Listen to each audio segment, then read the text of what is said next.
UN human rights commission की एक report आई है, बल्कि स्टेटमेंट कहना चाहिए कि जो उनकी हेड है उनका एक बयान आया है और वो बहुत ही अच्छा और इम्पॉर्टेंट स्टेटमेंट है, जिसमें बाकी दुनिया के ममालिक का तो उन्होंने जहां अहाता किया है, इंडिया के हवाले से कश्मीर के अंदर ह्यूमन राइट्स वायलेशंस के अंदर उन्होंने बड़े अपने सीरियस कंसर्न जो है उसका इजहार किया है।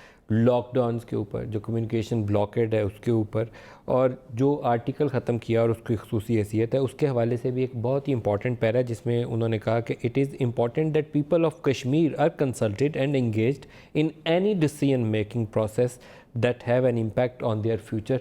बहुत ही मीनिंगफुल सेंटेंस है, सिर्फ ये एक वन लाइनर देख लें तो it is very very meaningful sentence. वो जो हम कहते हैं ना कि उन्हें हक़ खुद इरादियत दिया जाए, तो एग्जैक्टली अगर इसका मफ़हूम निकाला जाए तो यूएन ह्यूमन राइट्स कमीशन की जो चीफ़ हैं उन्होंने यही बात कही है कि उनके मुस्तकबिल के ऊपर जो भी आप फ़ैसला करें उनकी राय तो आप ले लें, कश्मीरियों का मुस्तकबिल है उनसे पूछ कर तय करें।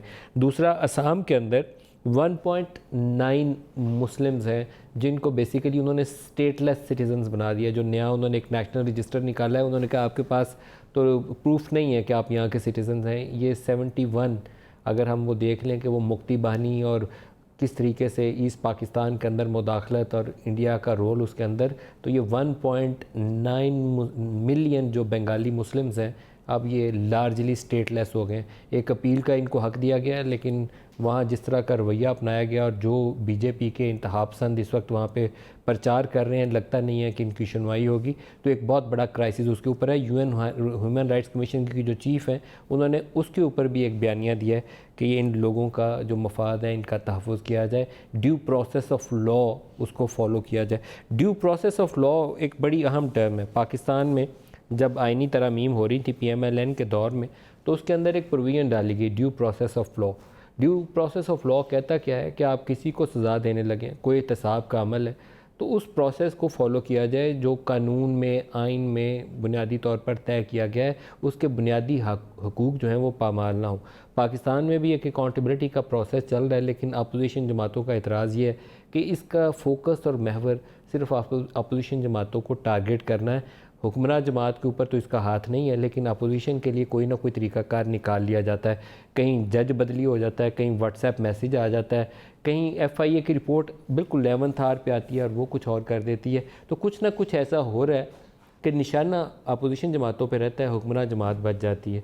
तो आज हमने प्रोग्राम दो हिस्सों में तरतीब दिया है। पहले हिस्से में हमारे साथ मेहमान शख्सियत होंगे सेनेटर परवेज़ रशीद साहब, और दूसरे हिस्से में होंगे कासिम सूरी साहब। तो प्रोग्राम का जो पहला हिस्सा है वो, क्योंकि इस वक्त अपोजिशन जमातों से अगर मैं गिनना शुरू करूँ तो नवाज़ शरीफ साहब और उनकी साहबजादी, पीपल्स पार्टी से आसिफ जरदारी साहब और उनकी बहन, इसी तरीके से फॉर्मर प्राइम मिनिस्टर पीएमएलएन के शाहिद खाकान अब्बासी साहब, former finance minister Miftah Ismail साहब, और इनके सीनियर जो लीडर्स हैं लाहौर से ख्वाजा बरदरान ले लें, वो ये सारे के सारे इस वक्त बिहाइंड दी बार्स हैं। लीडर ऑफ द अपोजिशन 90 दिन की डिटेंशन काट के इस वक्त बेल पे हैं, साहबजादे उनके अंदर हैं, अपना भी उनका पता नहीं कितने दिन बाहर रहते हैं।